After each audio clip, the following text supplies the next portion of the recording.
I'm here with Johanna Mizgala, who's the curator of the House of Commons, and she's going to tell us about the memorial chamber at the base of the Peace Tower, which is a very important part of Cedar Block. So unlike the rest of the building, which is primarily North American materials, what's special about the memorial chamber is that all of the stone inside is gifts to the country from Belgium and France and from England. So the floors that you walk on were hewn from the battlefields in Flanders. The walls are marble, which was a gift from the government of France. And the altar upon which rests the First World War Book of Remembrance is a stone called Hopton Wood, which is a British stone, and it's the same stone that's used by the Commonwealth's Graves Commission for the tombstones of the fallen. And the architect, John Pearson, he bent some rules, I think, to bring some of that stone to Canada. Well, he did. It was initially by his own accord. He actually went over to Europe and made special requests to the governments of those three countries to give some gifts to us, and he showed them what he had in mind in terms of his architectural drawings. Pearson really wanted there to be a space within Parliament where where individuals could really walk on the same stone as the people who had given up their lives in service to our country. And in the memorial chamber there are the books of remembrance, and what are they and what do they represent? So initially, Pearson, of course, designed the memorial chamber for the First World War, so the Great War. He wouldn't have necessarily imagined that there would be subsequent military conflicts. But at first, what the idea was is that they would put the names of all of those who had lost their lives on the walls themselves, so inside the names.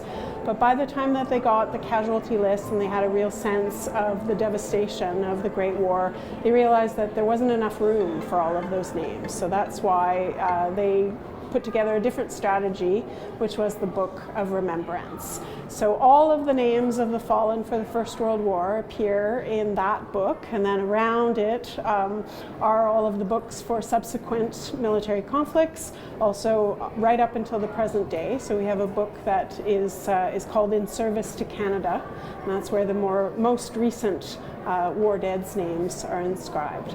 So every day at 11 o'clock, when the clock on the Peace Tower strikes 11, there is a ceremony inside the space, and the pages of the books are turned. Not necessarily every page from every book, the different sizes and different numbers of names, but the idea is that at least once per year, the light will shine on the names of the fallen.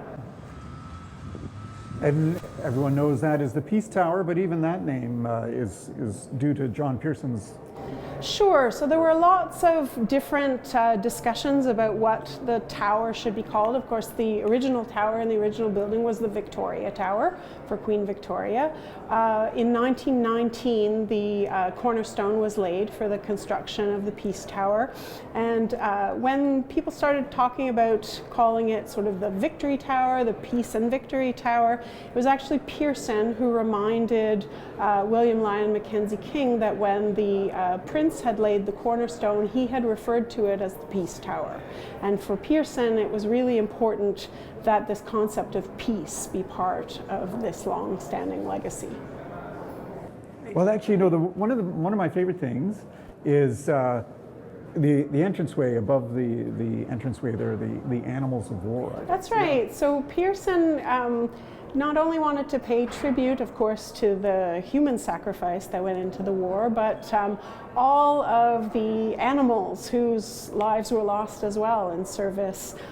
So over the archway, as you go into the space, you see carvings of the different beasts of burden, the reindeer, the donkeys, the horses, dogs, the pigeons who sent the messages, and then there's a little cage full of canaries, and there's also mice. I mean, they were used to sniff out gas and to let people know if there was danger ahead.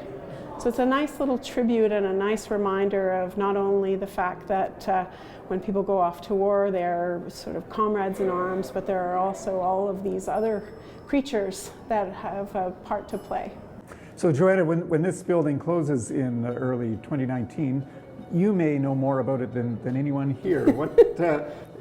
what will you miss most about the closing Oh, of the I'm building? going to miss so many things about this building. I'll miss going into the memorial chamber itself. Happily, the books of remembrance will be moved over to West Block, so that ceremony will continue. The page turning will continue every day. But I'll miss the. This is a place that's full of so much history and the layering of the past and the present, and it's just special every time we come in. Well, thank you so much for sharing your knowledge with us about this beautiful building, and best of luck across the way in the West Block. Thank you very much. It was a pleasure.